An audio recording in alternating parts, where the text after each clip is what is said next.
Welcome to episode 55 of the Hoopsfix Podcast with me, your host Sam Nita, full-time British basketball advocate. And on this week's show, we've got the legend that is Mick Bett, the first player from England to represent his country both as a player and a coach, but not only that, had a very successful career playing for Crystal Palace, Thames Valley and then Kingston and Hemel before hanging them up and taking over the reins of Ware as a coach, before then actually getting into the pros and winning back-to-back Coach of the Year awards in his first 2 years coaching in the pros. So a super illustrious career, but not just that, he's actually a commentator now. You might hear him regularly doing GB games amongst other things, but has kept himself involved and abreast of what's going on with British basketball. So he's got a lot of opinions about various different things, which we've got into on this week's show.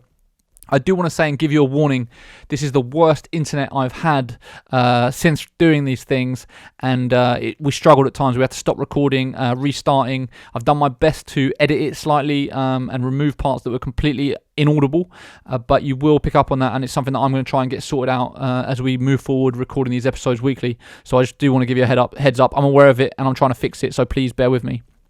As always, before we get into the show, please check out our Patreon account, patreon.com/hoopsfix, patreon.com/HOOPSFIX. There you can sign up to give us a monthly contribution of as much or as little as you'd like to help us do the work that we do. We cannot do it without your support, so please go and check out our Patreon, patreon.com/hoopsfix. As always, please take 2 seconds to give us a rating and review on iTunes if that's where you're listening. If you're watching on YouTube, give us a like and subscribe, or leave a comment down below, and then finally, if you do want to reach out to me personally to give me any feedback, I'd love to hear from you. Drop me an email, sam@hoopsfix.com, and I reply to every single one. Anyway, that is enough from me. Here is this week's episode with me and Mick Bett.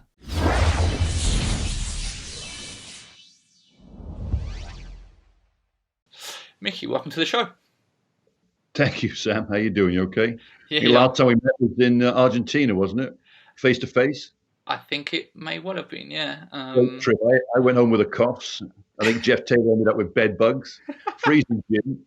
I think the trip to the gym was through a really shady district. Apart from that, the trip was all right. Yeah. That was definitely one of the coldest gyms that I've been in, for sure. It was long working days. So yeah, thanks for joining us. There's a bunch of stuff to get into. I really want to focus on kind of your playing, coaching career. You've obviously done a lot. And the place I always start is right at the beginning. So kind of the early days, and what made you first get into basketball? How did you end up putting a ball in your hand in the first place? It's a good question. I think, and everybody will have pretty much the same answer. You went to a school where somebody at the school had an interest in basketball, because everything was football, cricket, and then I went to Woodcote School in Purley, just south of Croydon.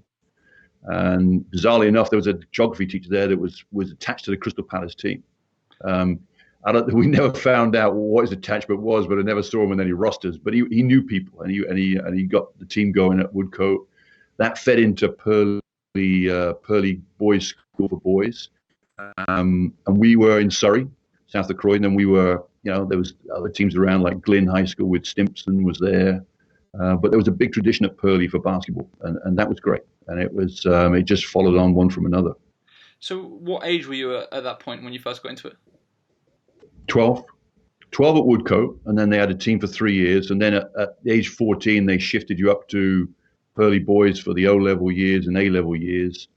And around about my 5th year, which is like grade 10 or year 11 now, one of the older boys, Richard Rudd, just got me by the scruff of the neck and said, "Listen, you've got to practice." So we practiced every lunchtime. We worked on shooting. Just the idea of just getting in the gym every lunchtime and just working with a ball. And that year, we played Glyn High School in the Surrey Cup final. Now, you got to remember now that I'm now to Paul Stimpson. So Stimpson played at Glyn. And Stimpson was the under-17 England player, or under 16, whatever it was. And he came to the gym, and the older boys were playing. I sat there with my bag of crisps at half court, and I'm just watching this guy, watching Stimpson play, and I'm thinking, I got to get there. That's where I want to be. I'm watching how he shoots. So I went away the next day and tried to, and I'm only a year younger than Paul, but I'm not nowhere near that level. And by the end of that year, year 11 or grade 10, what was back then, fifth form, we played them in the Surrey Cup final. And I progressed, and it was like April time. It was late in the school year, but the final had to be played. We went down to my old school Woodcote to play the game. And my assignment, bizarrely enough, was marking Paul. And we had no coaching about how to play defense, but the older players were guiding us through it. And it was interesting guarding Paul. Paul must have had 24 points that day, but it was just an experienced guy, and seeing him get a little frustrated because somebody wanted to get very close to him. And that defined it really for me. That was the big changing point, because I scored 15 points in the game. We win it by 2-3 points. Richie Rudd has his usual great game. Richie was a great high school player. And then it led into Crystal Palace. So then that summer, I wanted more of this. I wanted to be follow the route that everybody was taking, which was through the Crystal Palace juniors. And that was about it. Played under 17 the first year. Was captain of that team under Harry Baker.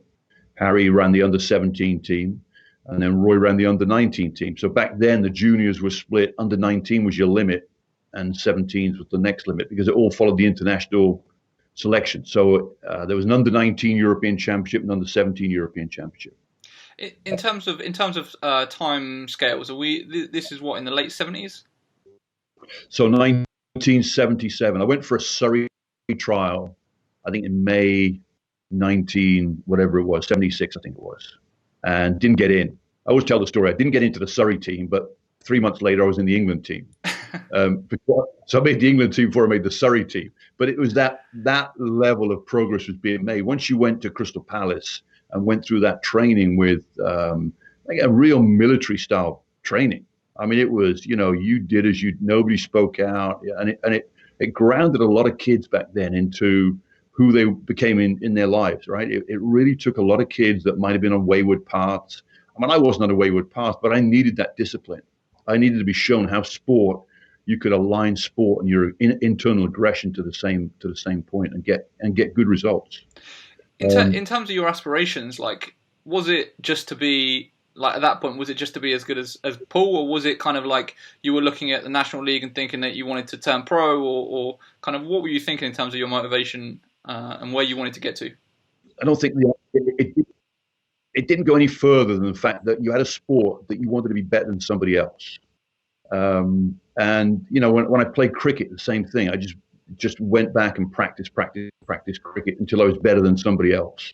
And then there's somebody else that was better than you. So you just went a bit further.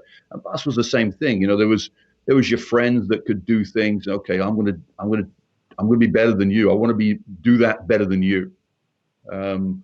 And you speak to all those guys coming through, and Steve Bucknell will tell you the same stories. Joel Moore will tell you the same stories. They all wanted to be better than the person they were standing next to. Because at the end of the day, you're the best, because there's nobody left to stand next to. And I never got close to that. But that was my drive, right? I wanted to be better. I wanted to be as good as Paul. I wanted to be as good as Richie Rudd, these older players that were ahead of me. So it there was no real end game to play National League until it got to about 2 years later in that. And then you could see a pathway into the men's leagues. How did you see that pathway? How did that become clear to you that all of a sudden, this could be a thing that you could pursue like that? Yeah, it came without me even being known about it. So when you went into the under 17s at Crystal Palace, you played. There was no under 17 league, so there's no league. We went into our own age group, so we went into the London League. And I remember seeing a podcast you did with Mark Dunning, and Mark Dunning tried to describe the London League back then, and it was a rough, tough league. There must have been 10 teams in the league. So we were under 17s at Palace. The under 19 Falcons were in there. So we were playing against our own under 19 team in the league. And then you'd play, so Dave Titmus had his team out in Hemel Hempstead, the Hemel Hempstead Lakers. And there was teams that were dotted. There was some really cut your teeth on that type of competition, because they weren't going to lose to kids. They did not want to lose to kids for sure. So you go to places in the middle of London on a Wednesday or Tuesday night where it's like, this is a bit shady right here, right? But it was just fun. We just played as hard as we could. We ended up winning about 3 or 4 games that year. So we took some scalps as under 17s. And then when we went into the Falcons the year after, we were it was a different story. We played some really competitive games. Interestingly, like when you talk about sort of wanting to be better than Paul, wanting to be better than the person that's next to you, for me growing up, it was a very similar thing where I wasn't looking to anything wider than my local area growing up, and there were players in that area that were a few years older that was like, he's amazing, I want to be as good as him. So when people talk about the need for elite British talent, guys to be at the top to inspire the younger generation, do you actually think it's more a case of actually we just need the level to be better in local communities for kids coming through so they can see talented players in their local area? Yeah, I mean, you look at the pathway, right? There is no, I mean, local basketball exists, maybe in the schools, but the club basketball, as soon as you get into club basketball, you're on the national stage, right? Because you go into a national league.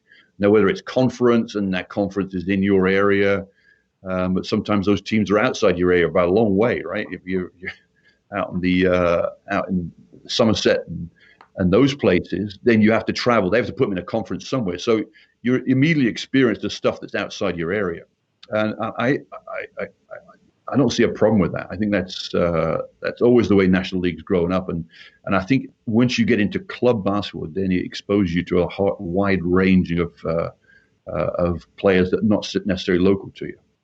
So you ended up eventually, I don't want to skip over things, but I know you ended up going to a university in the States, right? But you also did university in the UK for a little bit as well. So kind of what was the mixture between the two, and how did that sort of end up happening? So my ambition was always to go to the States. That was from about 18, 19. And the reason was, and it's interesting because there's an article on Basketball England right now about finding views about a pathway for kids at 18 and 19. Is it the States? Is it going to stay at home? Well, the migration to America has been going for 40 years. So Martin Clark was the first prominent player to set sail and end up in high school in America. So he did 3 years, I think, at Don Bosco High School in Boston, and then went to play at Boston College for 4 years. So that was a pathway that was for success for him. And because Martin was a year younger than me, but on the Crystal Palace team, it was a pathway that's what I want to do. I want to go, and the only way I can be the best is by going abroad and going to America. So it never happened, so nobody really, I didn't get enough exposure. I went to a couple of camps and it needed money. There was nobody going to offer me a free scholarship. It needed a bit of money, and my parents weren't going to pay for me to go to university in America when it was free in England.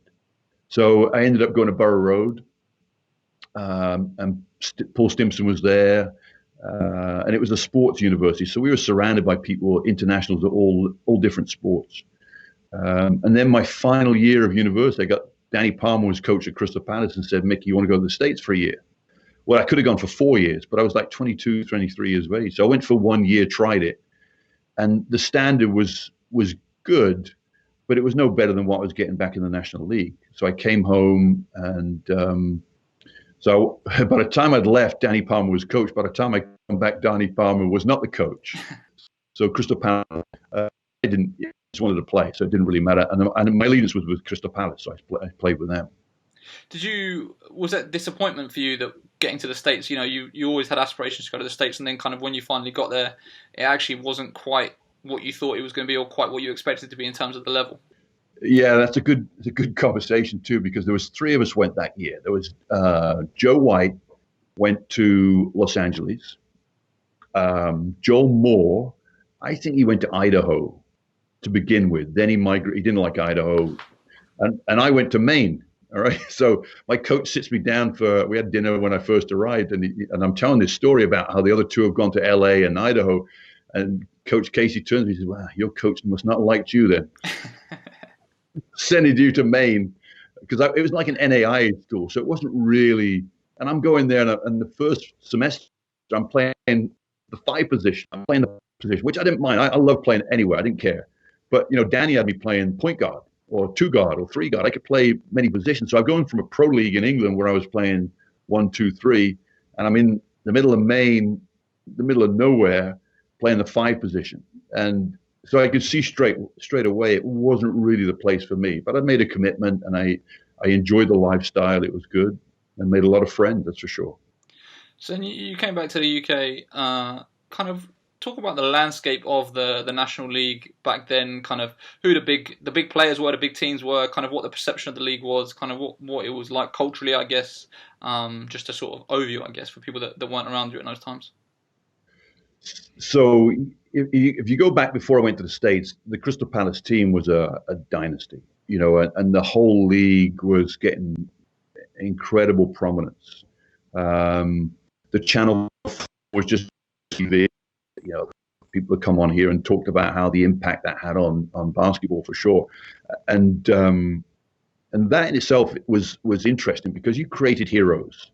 Television will create heroes for you. And then when you have the heroes within that sport, you have a following. And all sorts of heroes were being formed in the early 80s. The biggest hero for us was Alton Bird. Alton Bird came to Crystal Palace in 1979, stayed 3 years. Danny Palmer's, he had Vic Tinsley for 2 years as head coach and then Danny Palmer for 1. I mean, Bird changed the whole face of English basketball. When you talk about the best player, if you're not talking about Alton Bird, then you haven't seen enough basketball. I mean, he literally changed the way Paul played, for sure. Stimson was, Paul and Alton be right up there. Paul's first guy to 100 caps. Alton changing the face of basketball. But Alton made Paul what he is, which is you're a shooter, and you get the ball, you're open, you shoot the ball. That's all you have to do. Nothing else. You don't have to penetrate. You don't have to create for somebody else. I will create for you. And Alton taught people how to play roles. And Alton taught you to keep the eye on the ball too, which seems like a stupid thing to say, but sometimes you can make cuts in basketball and you're not looking at the ball. But Alton would see you cutting through the basket, underneath the basket, see you not watching, deliberately throw the ball at you just to prove a point. And I remember have a ball whiz past my head in a game because that's how good Alton was, right? He could risk a bad pass. And you knew for what it was a bad pass. It was your fault because you weren't looking at the ball. But he made get a pass at any time. And it helped you be aware of who was open and whether you're open or not. His influence on Joel Moore, for instance, was incredible. He made Joel a truly understand the position of point guard. And if you now look at I'm going to go, sorry, Sam. If you look at the level of point guard that's coming out of England juniors now, it's poor because their level of understanding of the game is not there. And it needs players to go back and teach these kids how to play that position. It's such an important position on the team because if you haven't got a good point guard, you haven't got a good team. Oh, there's a few things that I want to go into, but I don't want to lose the original thread. Talking of Alton, so when you're talking about the greatest players to have played in England, do you put Alton as number one? Yeah, and that's a bad decision, right? It's a bad question to ask because there's other players that you'd be pushing. He's got to be there for sure. Just the impact that he had, and the funny story is Crystal Palace didn't want him, right? The Crystal Palace manager only found this out about a month ago. Crystal Palace management wanted a big player because I guess they figured they had Stimps, and they could use Paul at the point guard. I guess that's the way they looked at it. And Alton was pushed by the owner, David DeBow, who was running this medical research company, IMS, and it was in Europe, there was an office in England. So basically DeBow said, listen, I own this basketball club. Here's a job for you. Why don't you take the job and play basketball too? And so Alton was pushed on the club by DeBow. And, one of the funny things I said, what if that hadn't happened? Alton wouldn't have come to England. Alton could have gone anywhere, and he was potentially the best player in Europe for me at that time. But looking clearly, he was. He went places and just mesmerized audiences. We played in Berlin one time on a preseason tour, the legendary preseason tour. And Terry Doherty told me that there was fans standing applauding him when he'd make a pass. They were that enthralled by his play. He would just make a pass, and Alton would listen to the noise in the crowd, and he just played to it. He loved it. He was the ultimate showman. Just a great influence on English basketball. It cannot be measured enough, for sure. So then going on to the second thing you were saying about the point guard development in the UK, do you put that down to, or the issues around it, like in terms of why we're not developing better point guards? Do you think it's down to, not having sort of better players here for them to learn from, or do you put it down to coaching? Like, kind of, why do you think at that particular position we've been weaker? Coaching.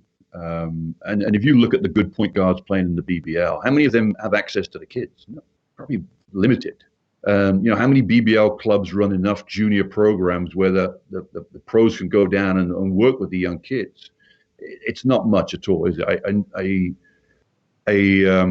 I watched the podcast of Levingston from Leicester Riders, and the new rules you talked about at the end of that podcast, where we've gone from 4 Americans and 1 European, 3 Americans and 2 Europeans, to now 4 Americans and 1 European.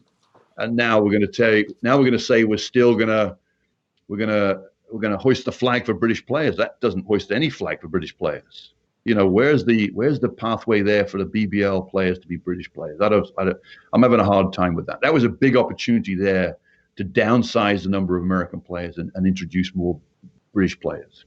What would you? I've been having a lot of conversation with people around that, because it's like it can go both ways, right? Because there's the counter argument is that they're only taking a European spot, not a British player's spot. So technically, you've still got all the same amount of spots for British players. But then on the flip side of that, if they're bringing in another American, that should mean, in theory, that the level of the American is better, which means there are less minutes to go around for the British guys that are on the roster. Like, what sort of direction would you like to see the league go on that type of stuff? I think what's your league for? What's the premise of the league? Is the league to put a show on the floor that people want to come and watch and people want to get behind, and therefore there's a chance that the club survives through its economics? Fine, then go with 4 Americans. But if you truly want to believe that you're a league to promote British players, then you have to go back to 2 Americans, 3 Americans, or having the rules where British players are on the floor. But in some ways, maybe that's Division 1. Maybe Division 1 is for the British players getting their experience. Because remember, the best British players don't play in England, do they? So they're off playing abroad. Now, how they're going to be affected by Brexit, I don't know. Well, yeah, that's the interesting thing. We could end up in a situation where we end up with a ton of Brits back home, right?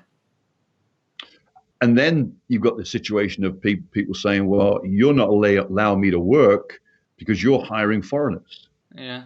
And that is an interesting conundrum, which we haven't got around to yet. And maybe somebody has, I don't know. But maybe I'm touching the water I shouldn't touch right there. Stay away from that. Let's get back to the 80s. So you were back at Crystal Palace. Kind of, what was your progression on from there? You stayed at the club until around late 80s, was it 86, around then?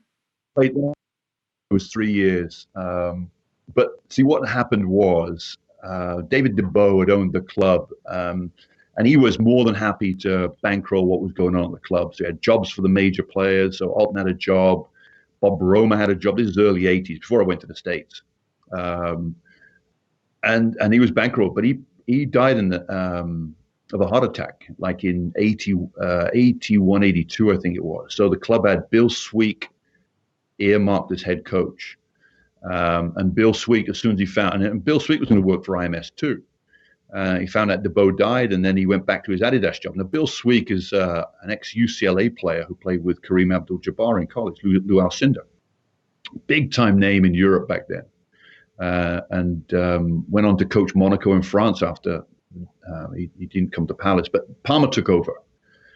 And the situation, like many clubs in the country, of having to fend for themselves without a rich owner or backer.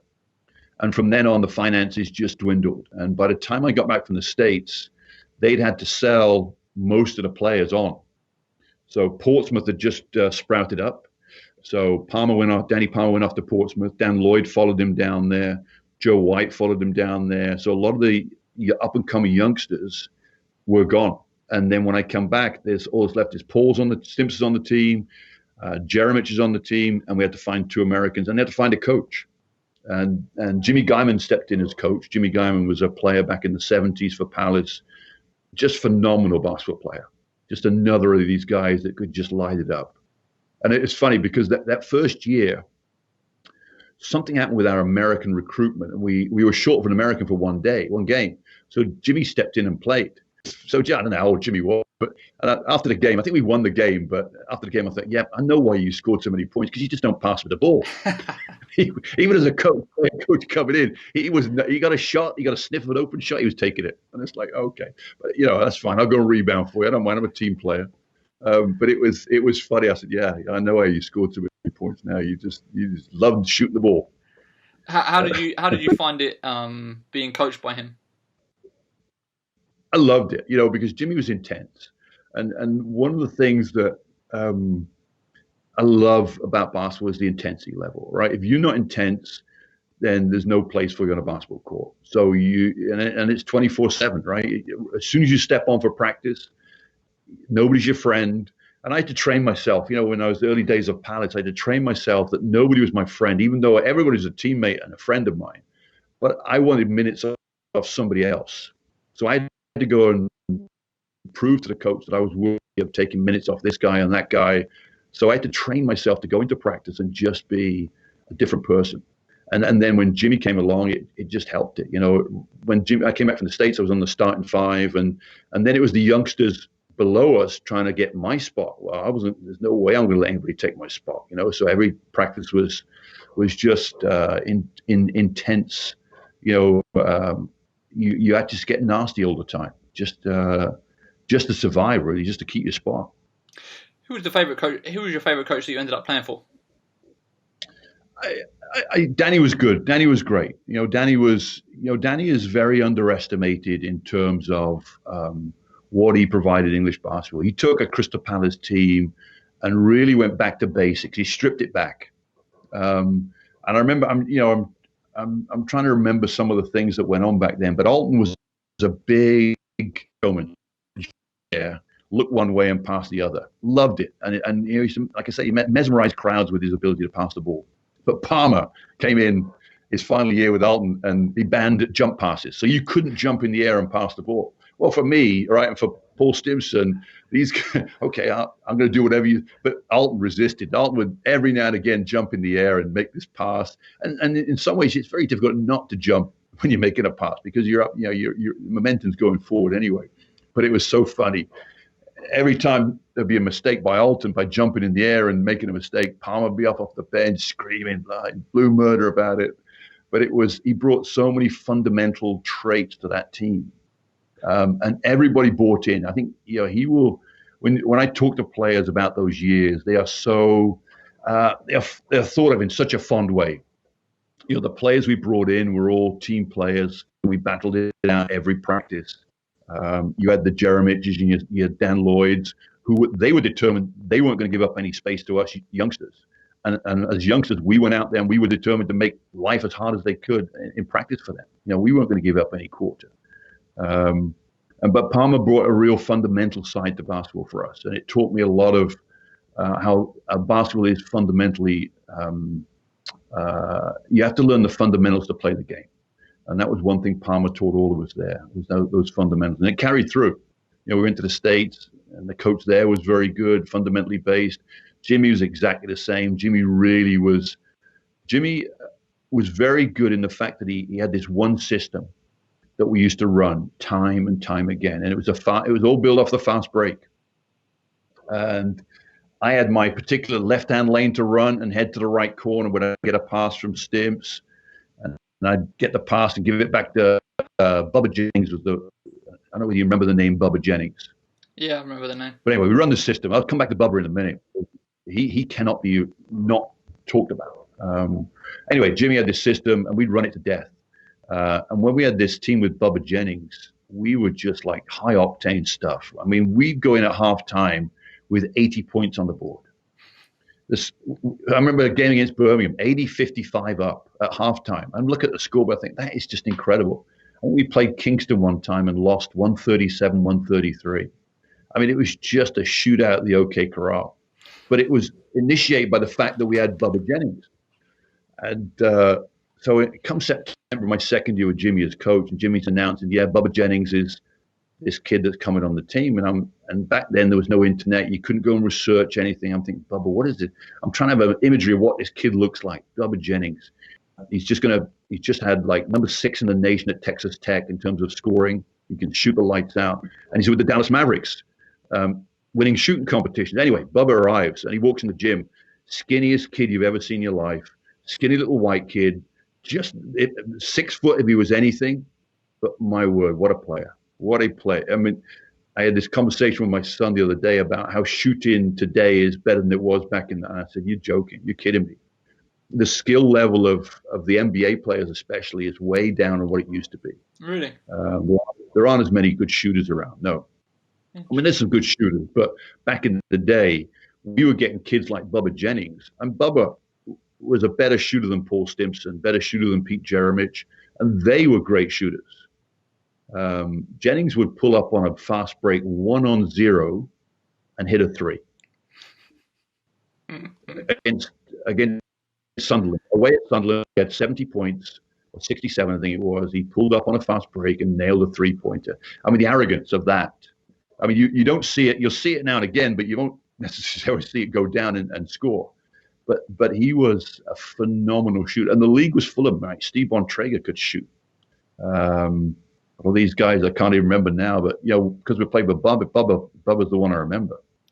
But talking of talented players, someone who you spent a lot of time with, saw a lot of, was Steve Bucknell coming through. Kind of what are your memories of Steve as a youngster, and then what when he went on to do what he did and play with the Lakers.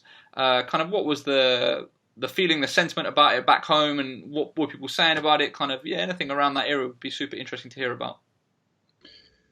Yeah, so I think my first, I'd have to check with Steve, but I think that Richie Rudd used to run some training area. The players he got into these sessions was Steve.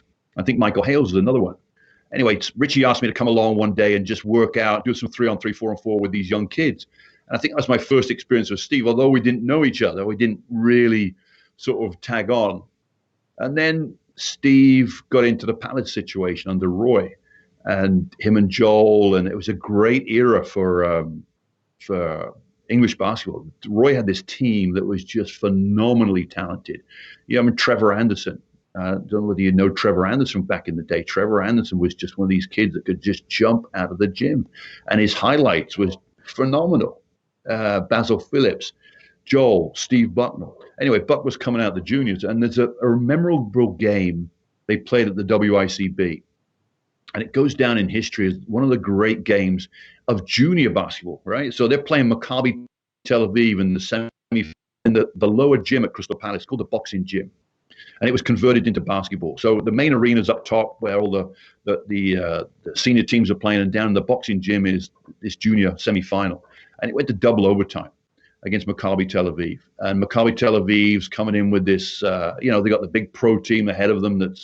So these kids are on a trajectory in terms of big-time pros if they want to work at it. And Crystal Palace beat them in double overtime. I never got to watch the game. All I heard was the stories coming out of it.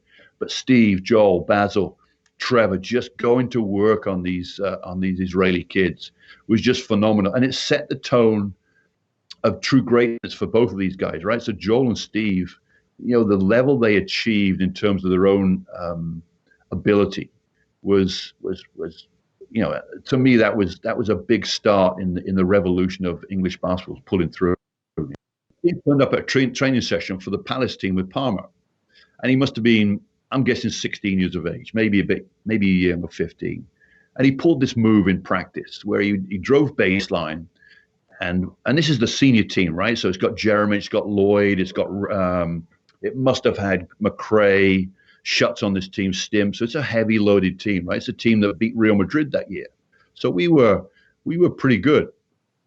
And Buck goes baseline and drives, and somebody must have come over to help out. And Steve just comes up with this spin move, just out of instinct. And he spins into the middle, about 8 feet from the bucket, shoots a shot, bank shot in.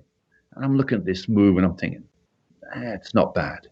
So I'm going away I'm going to practice this move, right? Because I was so impressed with this, because I used to be a practice. I used to copy and practice, right? So I'm looking at this move. I couldn't do the move.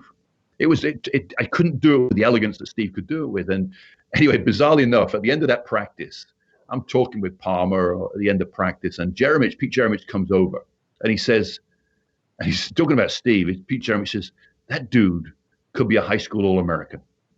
And just like that, at 15, without him even going near America, Jeremich comes out with a statement and says, that dude could be a high school All-American. And of course, I didn't see Steve for a long time after that, because he went off to the States, Governor Dummer Academy in Massachusetts near Boston. And that was arranged by Roy. I think he stayed there 3 years, and I'd see him now and again coming back in the summers, and he'd tell me the stories about in high school games in America where you wouldn't get a double team, you get triple teamed. And I'm thinking, how the hell does that work? How bad were your teammates that you'll get triple teamed and nobody else gets open? But yeah, he had some great stories to tell, and I just love to listen to him. Just love to listen to what he was experiencing out there. So when he actually made the NBA, how much of a big deal was that for everybody back home, to hear that there was an English guy suiting up in the best league in the world? Yeah, but back then, Sam, it was the exposure wasn't much, right? You couldn't get it on TV as much. There was the media wasn't carrying it, so they weren't like we were homing in on. But and I don't think Steve played much either. So that was the other thing. So he wasn't really getting a lot of court time. But I think the story of how he got there is the best one, because Steve comes out of Carolina. I think he averaged double figures his senior year, but had a great career, right? He was a defensive, that's what he wanted, or he was the one that was going to work. And if you know Steve, and if you played against Steve, Steve's going to just battle you all the way. I think when Palmer took him to Germany as a pro, it's like the foreigner. Palmer's words to me were that I need somebody who's going to bully somebody else around. And Steve was very good at that. Steve was very good at asserting his dominance over the opposition. So when you go to Carolina and you're the defensive stopper, or that's what Dean Smith puts you down as, you've got somebody as a good player. So he didn't get drafted out of university, I don't think. I'm pretty sure he didn't. But he went to tryouts, and Pat Riley took a gamble on him because he worked so hard. He just wanted to work so hard and get to the top. And the rest is history, isn't it? You got his time with the Lakers. Not enough time. If he'd stuck around, maybe he could have got some more teams to pick him up. Steve had that ability just to, like I said, be better than somebody else. So when you're talking about Steve and the all-time English-British greats, if I was to sort of force you to pick, clearly you know a lot about sort of the history and the timelines from all the way at the start to now. So if you were to put together like a all-time, greatest British English players of all time, who would be in it and why? Who would be your sort of top picks? Yeah, thanks. You got to go for Deng, right? Lord Deng, top of the tree, no doubt about it. Pops, I think their recent history, and I think people remember the recent stuff more than the old stuff, so fair enough. But if you go back, Steve's got to be in the top, because Carolina, and if you even go back just before that, Martin Clark, one of the players that's just not talked about much at all. Martin Clark, 6'8", another one could shoot the lights out, played 4 years at Boston College. Yeah, he had a great story coming the end of his career too, when he got into a run-in with Gary Williams on the sideline. Do you know this story? No. So it's out there. You can find it somewhere in the internet. But he got into a spat with Gary Williams. I think it was the final game against Georgetown, Boston, and Patrick Ewing's playing for Georgetown. Anyway, it blew up much more than it should have done. And anyway, Martin came out and criticized Boston College for their educational policy surrounding basketball players, and that didn't go down too well. But Martin was graduating anyway, so he was on his way out. Got drafted, I think, by the Sixers, very lucky of the draft back then in 1984, maybe, and then headed back to England and started his career with Kingston. But he was just a phenomenal player. If he'd played in the post-Bosman era, he would have made tons of money. I mean, he would have been possibly one of the top 10, 15 European players around at that time, easily. Just a great, great player, big body, could shoot the lights out, and a good rebounder too. And a big reason why Kingston and Kevin Cadle's success around that time, he had some good players, and he had Martin as an English player, Danny Davis and John Bontrager. Those three in themselves were just formidable. Won a lot of titles. So, in terms of your list of all-time greats, I'm going to keep pushing you. One, right? I'm going to keep pushing you on it. Who else would you throw in there? Amici would come into the next one. So I think Amici has to be in that list, right? John Amici, for what he did for British basketball. So Amici, Deng, Pops, Steve Bucknell, and then Martin Clark. I'd throw Martin in there just for the fact that people don't know how good he was and underestimate the value he brought to English basketball. And then when we're talking about all-time greats, one of the things that jumped out to me on your CV that I had a look at before we chatted was the World University Games, where you played against some all-time greats yourself. Yeah. What are your memories of going against the likes of Charles Barkley and Karl Malone? Yeah, it was a practice game. So our coach Vic Ambler had connections with the USA team. He'd been assistant coach at Washington, I think under George Raveling. So he had connections, and he'd arranged this pre-tournament game against the USA. We only lost by 17, 83-66. But phenomenal. Barkley shoots a shot. Charles Barkley shoots the shot on the foul line. And I think it was Kenny Kocher, one of the players we had, who was a dual national on that team, forgot to box out. Or Barkley just got the rebound and didn't even come down with it and dunked it. So he takes the shot, misses the shot, dunks his own rebound. I'm looking at this like, are you serious? And Barkley was only 6'5", right? He was 6'5", but just big, just a huge, huge body. And there were some good stories in that game. I remember taking the ball out of bounds. And I always tell this story to kids when I'm doing coaching. And Ed Pinckney was just right by me. And Ed Pinckney played for Villanova. He won a championship with Villanova, played for the Boston Celtics many years. Anyway, he's walking backwards on defense. And the coach, Norm Stewart, jumps out of his chair. And he's just right in front of me. And he says to Pinckney, son, we don't walk anywhere on this team. And within a blink of an eye, he starts jogging backwards. And I'm looking at this thinking, that is just magic, right? You got these guys heading to the NBA, superstars in the college, and you just flick the switch, and he's just jumped into action. This military precision of what's expected at the very top level, and I always tell you, that's my favorite phrase, we don't walk anywhere. Even when I'm walking around the school, sometimes I talk to kids, you don't walk anywhere. Get there as quick as you can.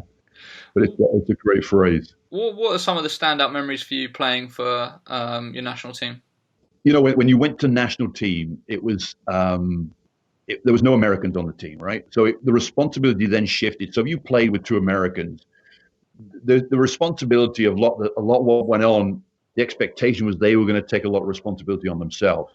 Now, the reason Crystal Palace was so good is because you had 4 or 5 English kids who could support Americans, who could, on their day, be as good as value. So you take Paul Stimson, he could light a team up for 29, 30 easy. If an American was having a bad day, then you have these English players to fill the load. And a lot of clubs back then had 2 Americans, but the English players perhaps couldn't carry the load as well as the Crystal Palace team. Jeremich, Dan Lloyd, Stimson, they could all do it. So when you went to national team, there was not that over-reliance on 2 Americans. So everybody had to step up. You had the days at Palace where you had this ability to actually turn in games and be the prime provider of points and et cetera, et cetera. It was an easy step up. So you could really adjust yourself to national team games and really take responsibility over. And for Paul, he found it seamless. Paul really accepted that responsibility in terms of being a scorer, a main scorer on the team, and perhaps instead of being the second or third scorer on the club level. And do you have standout memories of specific games or performances or anything that sort of comes to mind when you think about national team sort of duty? Yeah, I enjoyed everything, right? I had those games where I sat on the bench, and I had those games where I played 30, 35 minutes. And, one year, I think Dave Titmus was coaching. We played Turkey 3 times in a year, and we beat them twice. So you're talking about 1986, twice out of three. That's not bad. And the third time was actually in Turkey, and we beat them in Turkey in a Euro qualifier, I think it was, under Titmus. And by the end of the game, they were throwing coins on the floor in protest that we were winning. I remember Dave Gardner shooting free throws when the game was over, and coins just raining. He was picking the coins up. Dave's from up north. He needed the change, putting them in his pocket. But that was the first sign I'd seen of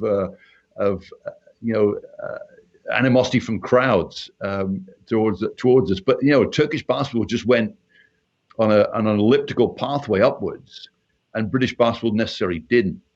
Which is another way of saying, okay, the game has lost its way. If we can beat a team back in '86 two times in a year, I think it was.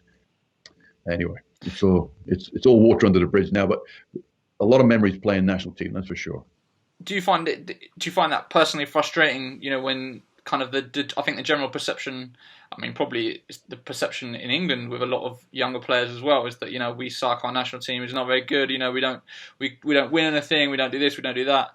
And we've never been good. But actually, when you go back in the history books, there were times when we were competing with the best teams in Europe and beating them at times.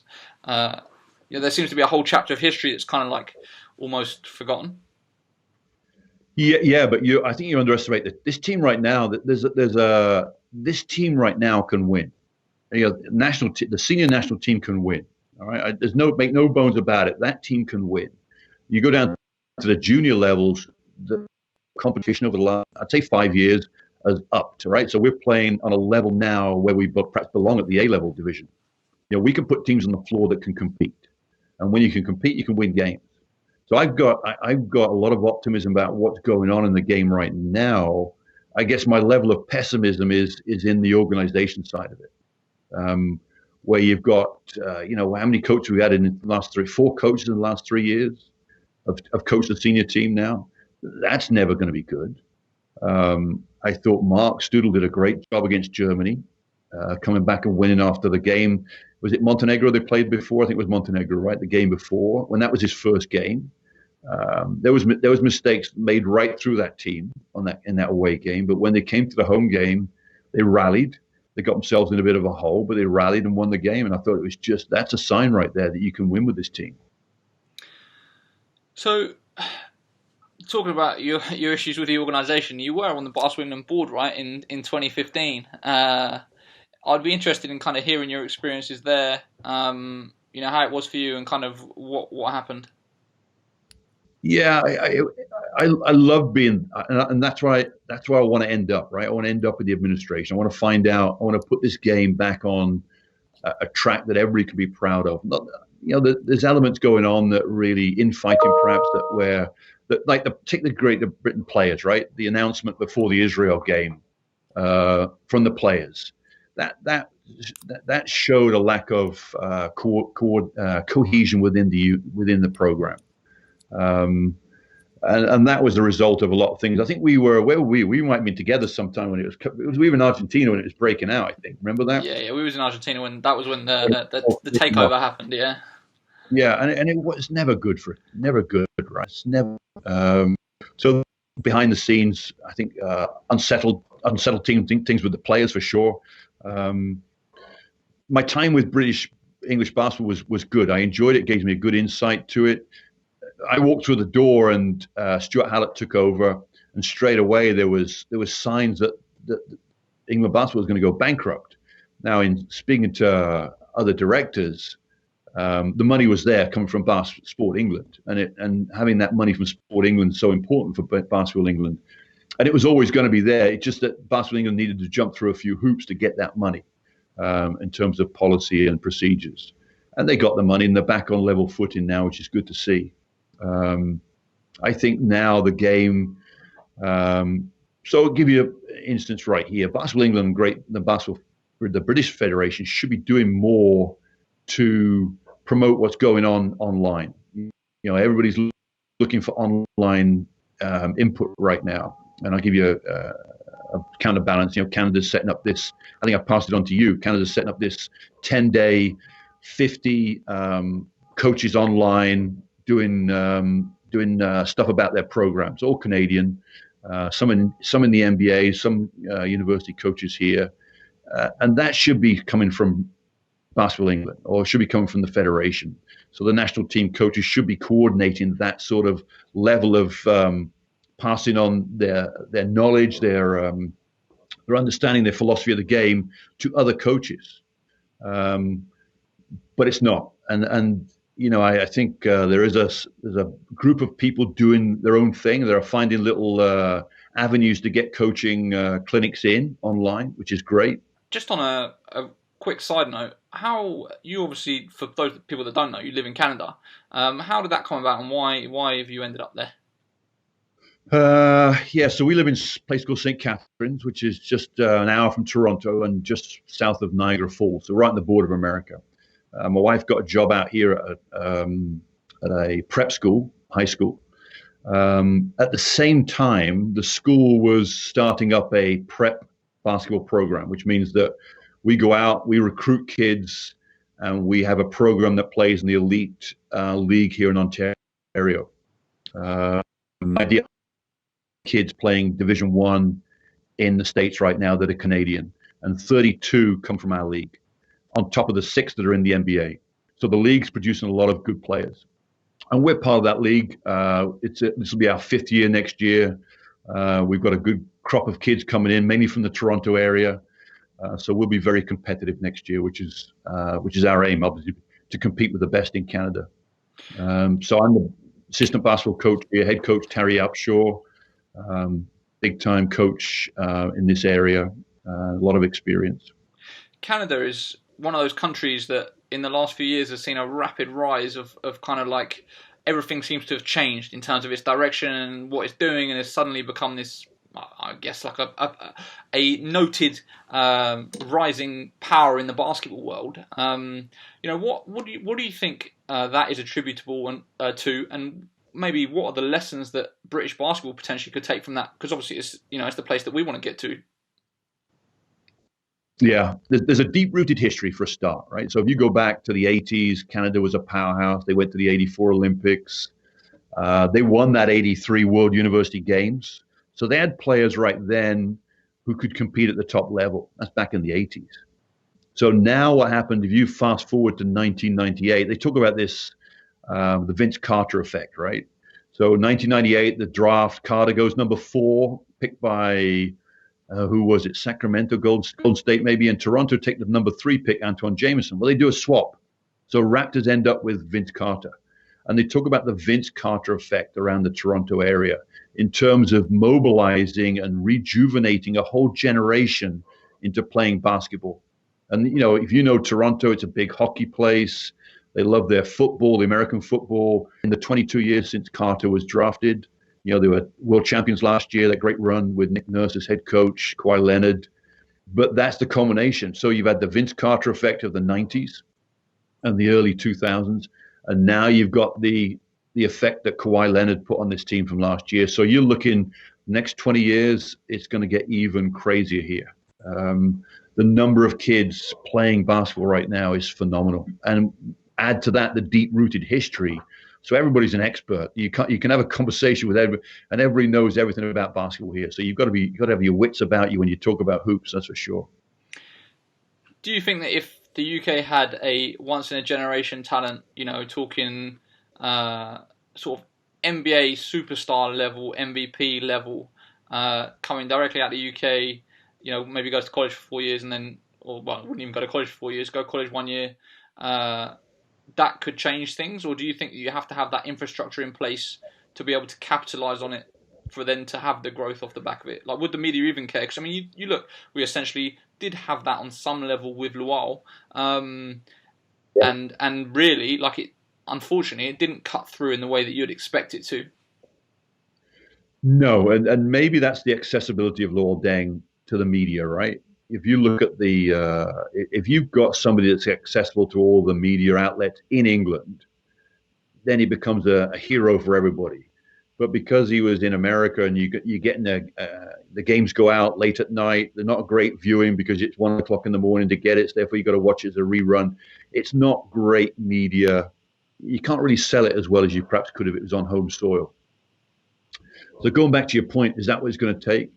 I think we've spoken about this before. You've got to get players into high level programs first, which means you've got to up the age of where we're developing kids. So when they leave at 18 and 19, are they going to top level programs? They're going to top 10 programs. They're going to top 20 programs.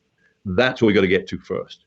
Is it going to take one player to turn everything? No, you got to get 9, 10 kids through these big programs. And that means you have to really look at what we're doing at the grassroots level from 14 to 19 to say, what are we doing to make these kids the best they can be? We've got the bodies. We've got the players coming through. There's no doubt about it. I see kids turning out for Great Britain that have just got incredible talent, but maybe we're not extracting the talent enough. We're not putting them enough practices per week, maybe. The number of hours they're getting on the court doing skill work, that has to be scrutinized. One of the questions I ask you at the top level, who's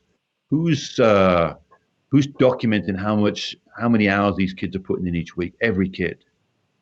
Well, yeah. I mean, I don't think anyone is, as far as I'm aware. So and then another question is, who's actually following the progress of these kids when they go to the States? So you've got these kids at certain programs. What contact are we keeping with these kids in terms of, okay, what are you doing every week to make yourself better? Not the team better, because your coach is going to tell you what you need to do to make the team better. But Great Britain needs you to do things to make you better for when you come back into play national team basketball. You're going to be benefiting the program. Long time you see these kids, you send them out to the States and you're playing in an opposition that's no good to when you come back and play European ball. So that is something I think that the federation, whether it's Basketball England, GB, needs to get a hold of. The constant contact with these kids to find out how they're developing their game that's going to suit Great Britain when it comes back when they come back from the States. Do you think we need to, there has been talk of kind of like resisting the kids wanting to go to America and trying to get into a place where the UK game is strong enough or has enough options to excite them and keep them here? But do you think actually, well, that's, realistically, are we ever going to get to a situation where, kids can get a free education, play in front of thousands of fans every single week, be on TV, be a superstar like within their local community? I think that's probably, way, way, way off. So in that situation, is it a case of actually we just need to embrace them going to the States? They're going to be going to the States, but ensure that, they're given the best advice and guidance on their way there. They make the best decisions for them. And then they're in a situation that when they do come back, they're able to contribute in a way that obviously helps the growth of basketball in this country. Yeah, it's a no-brainer, I guess, isn't it? You've just summed it up. Here you go. I think Mark Clark's analogy is best, right? When he was taking his daughter Ella, and they want to do the number on you, right? So Mark said they took the family to the library, all right? And Mark's saying, hang on, this is not the best place for athletes to be. You won't find many athletes in the library, but the view of the Pacific Ocean was the reason they took them to the library. And Mark was just blown away by it. And that's it. Well, okay. So you're going to say to a kid, you're going to get free education in Long Beach State. There's the Pacific Ocean. Yeah. What do you want to do? It's a no-brainer, isn't it? And you're going to be on TV. You're going to have people talked about you. You're going to have this, that, and the other. It's tough to say no. Yeah. And when they come knocking on the door, how about the kid from Newcastle that went to Princeton? How are you going to turn down a Princeton education? That's a tough one. Yeah. Princeton's one of the top schools in the world. I can't remember his name. Is it? It was Tosan. I won't even try to pronounce his surname. Everyone or something like that. But Tosan. I'm a commentator. I'm not allowed to butcher names, but you could. But what a great opportunity for the kid, and that's what So this school here is very academically based, and when we go down and we talk about recruiting for kids, if we get a kid into an highly academic school, we're over the moon. And there's a big push from Canadian kids to go into high academic schools. And you look at the Harvard roster, Harvard University, right? Harvard's one of the biggest, well-known names. There's like 4 kids from Canada on that team, and they chose Harvard because of the basketball, because the programs are stepping up, and because of the education. Yeah. So jumping back to your career, making the transition from playing to coaching. Can you talk about the winding down of your playing days? What made you decide to retire from playing, and then I think you were coaching straight away the next season, right? Yeah, we Thames Valley Tigers. Dave Titmus took over Thames Valley Tigers. Sat down with Dave, and they offered you a contract, which was like half of what I was making the year before. So it was like thanks, but no thanks. So then I moved on to Kingston with Kevin Cadle, and Kevin was one of these coaches you always wanted to play for. Everybody wanted to play for him, right? Because he had this air about him. When you talk about missing people, British basketball misses Kevin Cadle for sure. The influence he brought, even to TV on Sky Sports with American football, right? People miss personalities, and Kevin was such a great personality for the game. Everybody that knew him, but what a great, Paul Stimson talked so highly of him. Great motivator. Unfortunately, he didn't have a place for me on the court, so I was sitting on the bench most of the time, and that's no problem because I enjoyed my time. But around about Christmas, Dan Lloyd comes up to me and said, "Listen, why don't you come and play for Hemel for the rest of the season?" So and it was guaranteed playing time, so I could go there and play. Ironically, we play Kingston the very second to the last game, and they're on an unbeaten season. They're like 34-0 for the season, or 30-0, 31-0, and we play them at Hemel Hempstead. Luckily, they're coming back from a trip in Verona in a European game, the day off, right? So the Friday we're playing them, they're back late from the game because of some reason. And we played them. We only got 6 players. We got 2 Americans, me, Joel Moore, and a couple of other kids. We beat those players from Hemel, who were sitting 8th in the league out of 9. We at home, we beat Kingston. And so there was a bit of I love that, but Kevin was great. Kevin after the game came straight up, shook my hand, and congratulated me.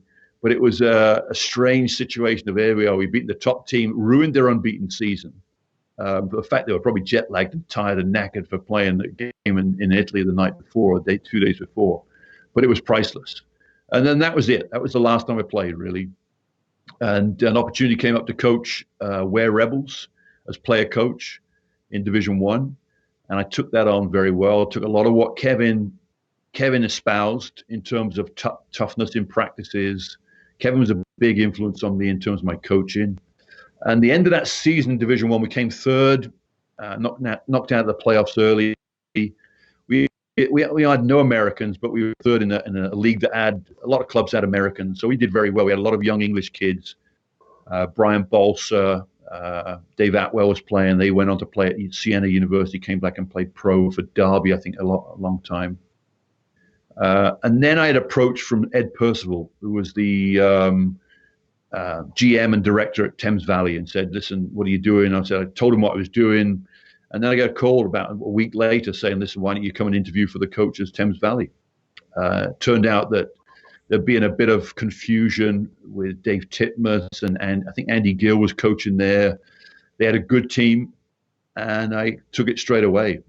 The chance to get into coaching that quickly with a good team was exactly what I wanted. And then you ended up getting Coach of the Year in your first 2 seasons in the BBL, right? Yeah.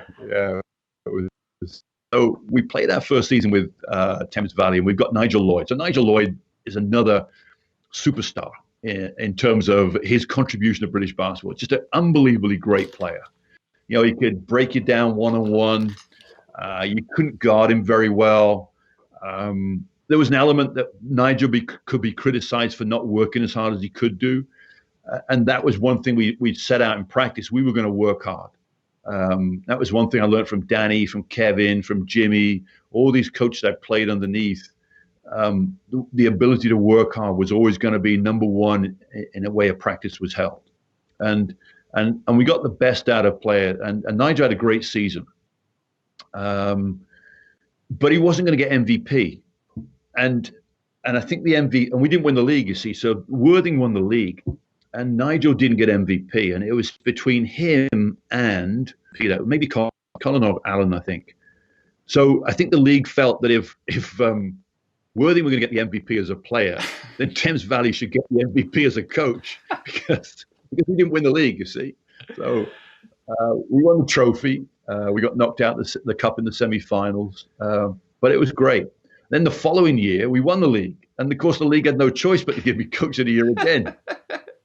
So in some ways, I love the accolade. It's still, nobody's going to take it away. But, I think sometimes, there was it was a little bit of luck involved too. Have you been watching the the BBL was doing a bunch of throwback games that were broadcasting every Friday night on their YouTube channel, and I tuned into a couple of them, and I did see you on the sidelines doing your thing with Thames Valley in one of them. I can't remember what game that was, but have you been watching back on them, and how's that? See, I got sent this clip, right? Me in the timeout. We were playing Sheffield in the trophy, and Sheffield was up and coming. Jimmy Brandon was coaching. They had Chris Finch was a player, Todd Cawthorne, and they had Roger Huggins. Now, Huggins was one of these players that we couldn't necessarily match up with, all right? He played the 4 position, very agile, very quick, and my 2 bigs were Tony Hawley and Neville Austin. So that game, I had to put Steve Bucknell on him. So Steve had to play him. Steve had to come down a position and guard a 4-man. Well, Steve was no problem, but that then took away from perhaps his offensive prowess, and Steve was our top scorer. Anyway, I guess Steve must have been taking a lot of shots in that game because somebody comes over to me during the game, and it must have been one of the veteran players that they respected and said, listen, you need to talk to Steve and tell him to stop shooting as much. And when I get that message, I've got a choice, right? I either ignore it or I deal with it. It comes from one of the senior players. I got to deal with it. So at the timeout, I'm saying, for some reason, I got to tell Steve, you got to stop taking bad shots. That was a bad shot you took. I'm calling timeout because of it. Anyway, so by going after sort of semi-going after Steve in that timeout, I knew he was going to go out that timeout pissed off. All right. And as long as he wasn't on the bench pissed off, he was on the court pissed off, and he was going to take it out on the opposition. And sure enough, he goes out as a great game, and we win. I think we win by 3 points in the end. But that wasn't my style, right? My style wasn't really to pick on players, especially the senior players, and call them out. But it needed to be because I was being called out as a leader to take care of business. And fair enough, we had to do it. But it was, looking back, I think, did I do that? That doesn't sound like me. Anyway, yeah. So after the Thames Valley, you ended up with London Towers as an assistant for a few years, right? What were your memories of London Towers at that time? I feel like of all the teams that have been in the BBL, the Towers, maybe it's my generation or whatever, kind of have this air about them as a franchise. Maybe it was the connection with martial arts or whatever it is. I don't know, but what was your time like at London Towers, and kind of what your memories from there gone? It was post, so I'm just going to get rid of this phone call.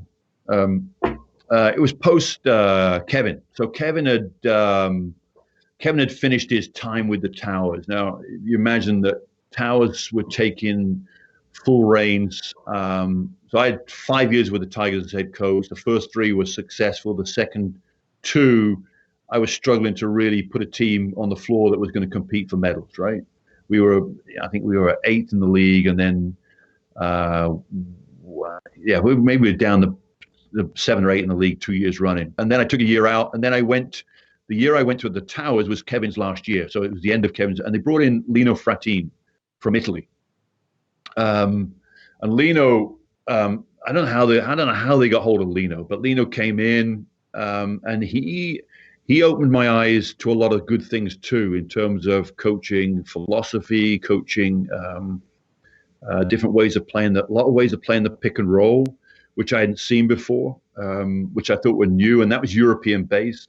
Lino had cut his teeth with Bologna under Alberto Bucci, the head coach there. He was assistant to Bucci. So he's very experienced, and that was a fun year. So that was the year when Towers we had 4 Americans. I'm trying to think of the English players we had then. We had Martin Henlon, Roger Duhaney was on that team, and we ended up winning the trophy.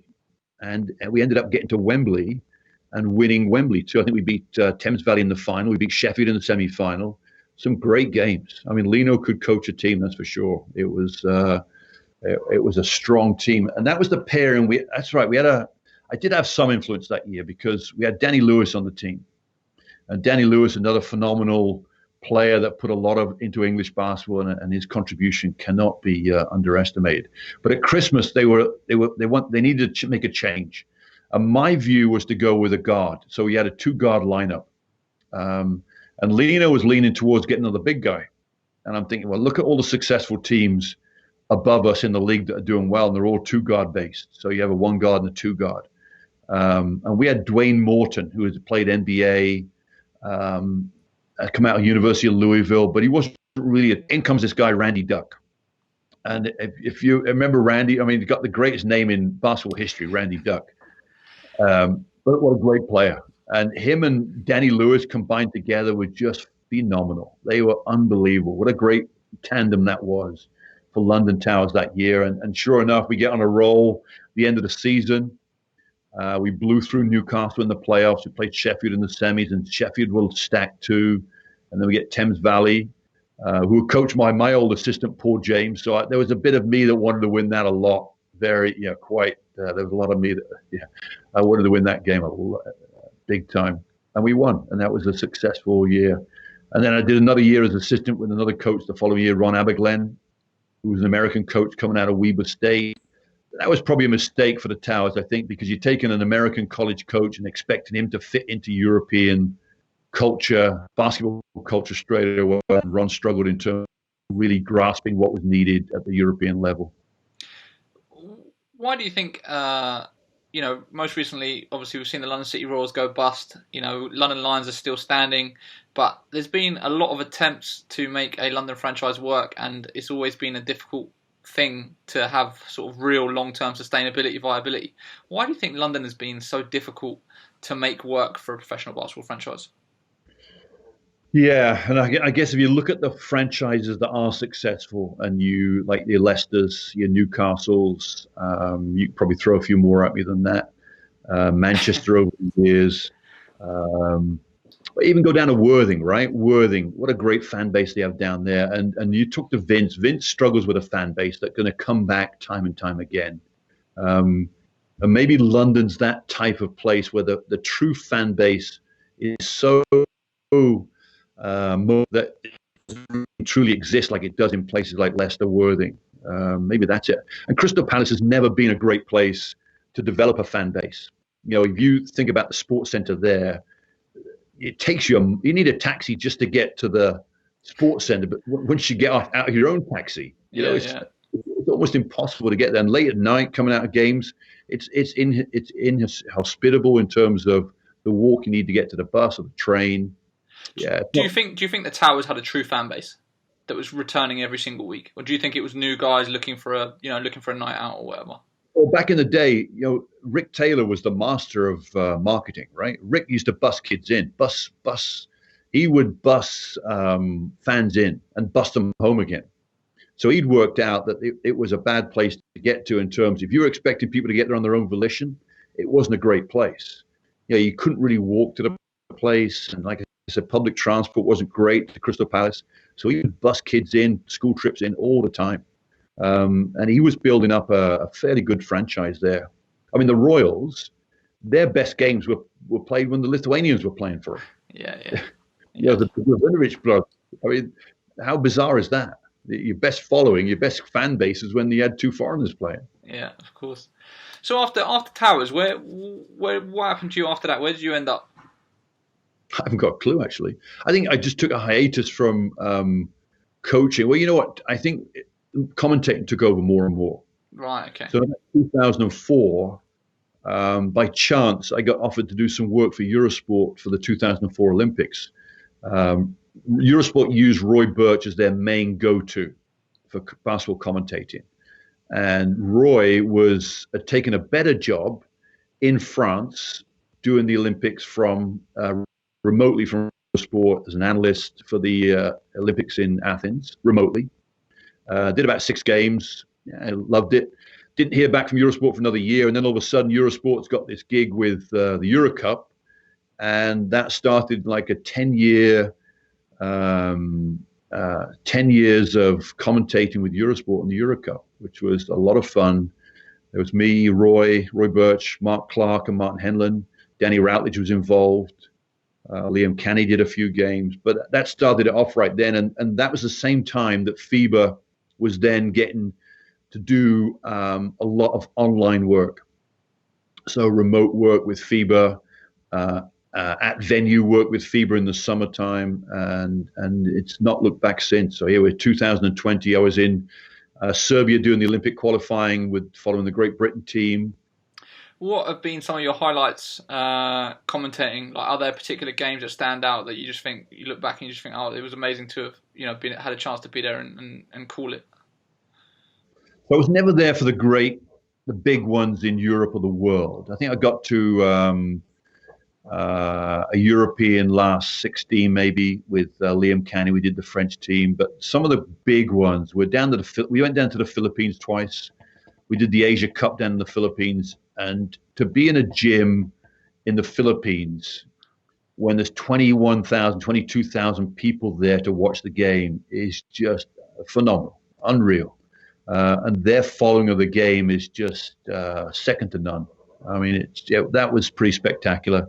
And then going down for the Olympic qualifying tour when France were there, Canada were there, the Philippines were there, and New Zealand was there. That was pretty special too, because I knew I was going to Canada right then, and that helped me link in with some guys with the Canadian national team that I've gone on to be good friends and acquaintances since. Just jumping around before we sort of come to, I'm aware of time here as well, but there was a few things I definitely wanted to ask about. One of them was the WICB. Now, for those that don't know, can you kind of give us the background of like what it was and then some of your favourite memories from that tournament? So the WICB stands for the World Invitational Club Championship Basketball, maybe? I don't know. It's just an acronym to me, but so David Last and Terry Doherty had this idea. I guess it was Terry and David. And they got a sponsorship with Philips the early years. And they decided to just bring teams from Europe around about Christmas time. Well, the world, really, because we had Brazil from Australia, America. And they would bring them over and just play this tournament. So it started off as an 8-team tournament, I believe. And that's quite a funny story, too, because when we were under 19 at Crystal Palace. And one December, we were playing the Australian national team. So we're playing these teams, and I love to get in people's faces, right? So there I'm a 19-year-old.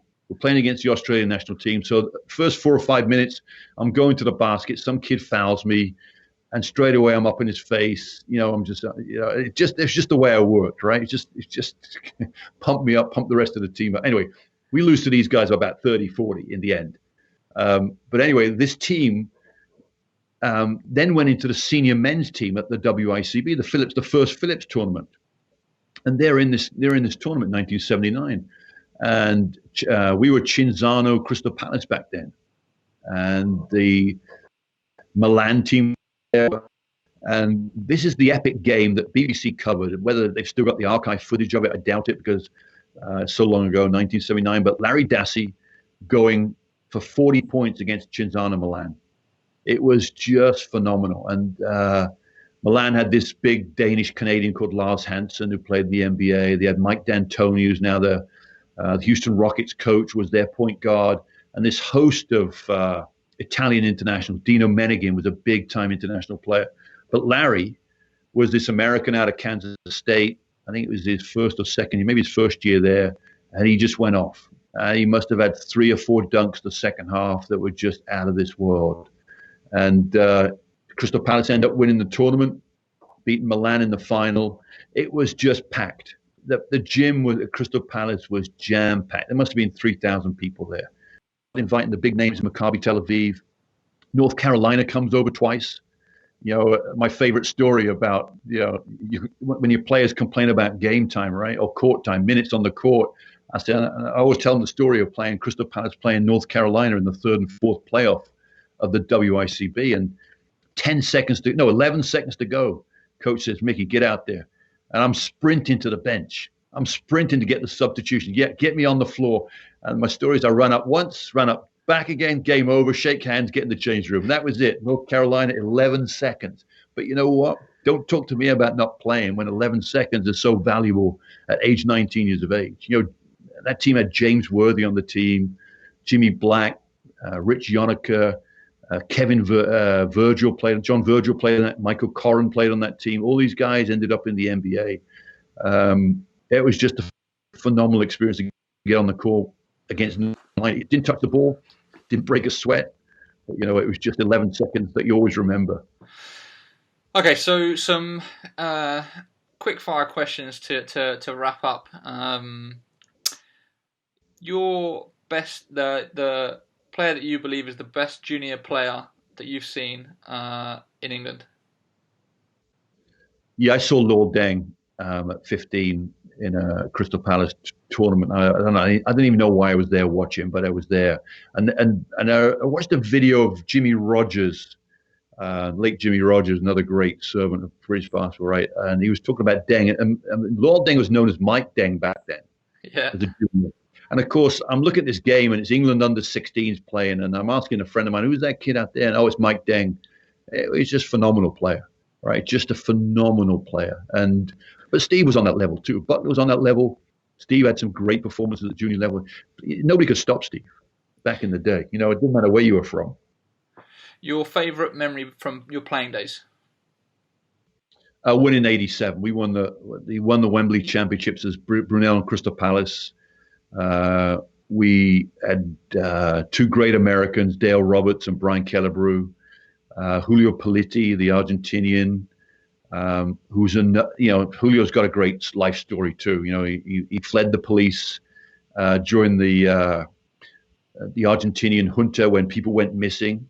He had this story that the police were looking for him, and when the police were looking for you, you didn't know where you were going to end up. A lot of people went missing from the police, so he fled the country with his girlfriend, who was with the embassy.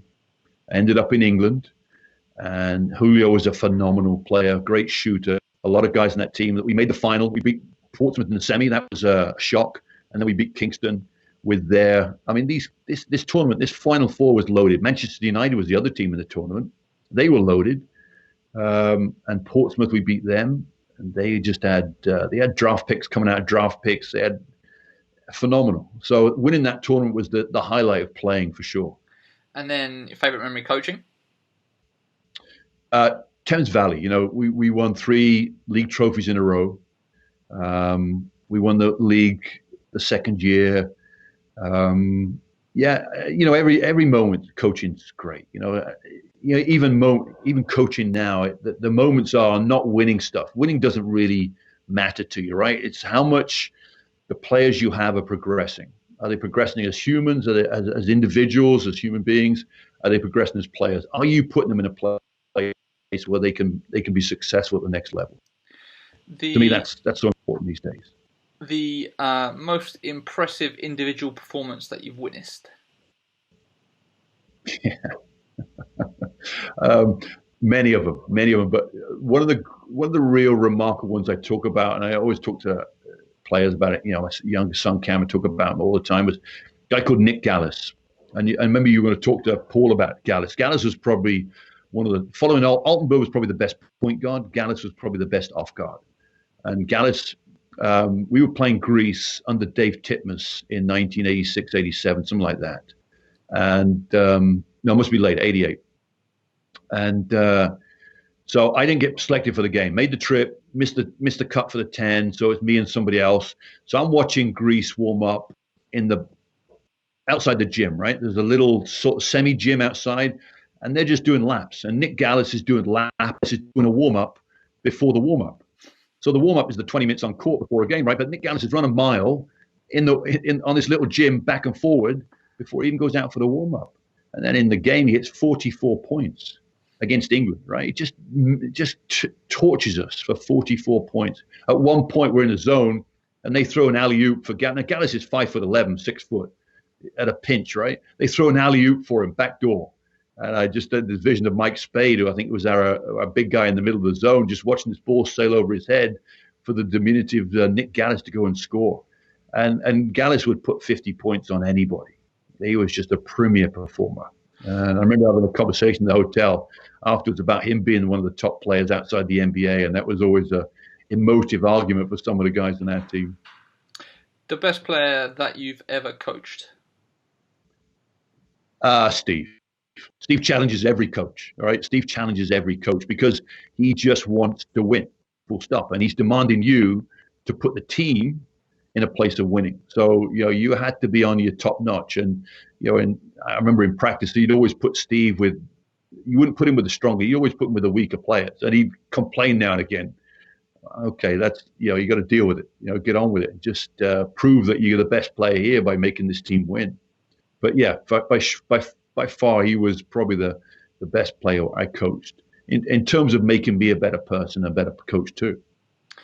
And then this one might be a bit more challenging, but the greatest sort of untold story in British basketball, underrated story that people just don't know about that needs to be told. Holy cow, where'd that come from? Oh yeah, I've got it for you. I love this story. So I'm coaching the Tigers, and Steve's on the team. So it's my third year coaching with the Tigers, and Thames Valley had a Division III team. And everybody kept telling me, because Paul James coached that team, he just coached that team. He's saying, Mick, you got to take a look at this kid. His name's Mike. And he's just dunking everything. And eventually I say, okay, let's take a look. He's 19 years of age, and we got a good team. So I said, bring him along to practice. So we're at Yateley. I don't know whether you know where Yateley is. I lived in Yateley. Yateley's on the border of Surrey and Hampshire, a little sleepy little village. They've got a high school in there, and we used to train there on a Friday night. Terrible gym. Anyway, I said, bring him along to practice on a Friday night. It'll be a low-key practice because we've got a game the next day. But anyway, we can work him out. Anyway, this kid turns up. He's about 6'9". And I said, go and get changed. Out he comes. He's wearing plimsolls, right? Not even wearing basketball sneaks. And he's wearing dress socks, gray socks. I'm thinking, okay, this is going to be interesting. Anyway, the kid goes out there and just performs. Right? He's got low-level skill acquisition, but he can jump. He does 3 steps. He's dunked it on the rim. And my 6'11" center never lost in. He's going at him in practice in terms of challenging him. So I'm thinking, this is good. You're going to come to practice. Anyway, this is the era where you got two foreign spots on your team. That's it. Every English plays English. Anyway, I find out after practice, he doesn't have a British passport. Okay, son, I can't get you on the team, but if you want to come down and work out, please feel free. Anyway, this kid's a public transport kid, and getting to Yateley is not the easiest thing. So that was the last I saw of him. I get a phone call about 3 months later from the University of Pacific. And they say, we've had this interest from this kid.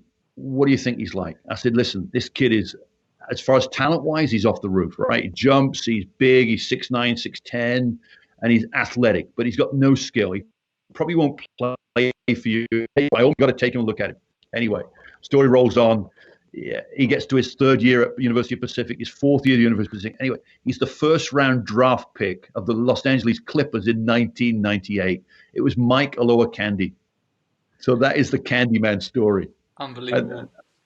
And it is. And I get ribbed about this because I told the story to Kevin Cadle about, how the University of Pacific brings me up. And I said, this kid won't play in 2 years.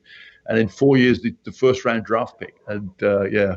So my eye of spotting talent maybe is not that good. But it was a good story. I tell you, Yateley Gym. There you go. Amazing. That's a perfect place to leave it. Thank you so much. Much appreciated. That was awesome. Sorry about the internet connection. I'm hoping I'm going to get that fixed because that is a massive, massive problem. But yeah, I really appreciate it. It was super interesting. Some great stories there. And hopefully we will speak again soon. Yeah, thanks, Sam. Stay safe.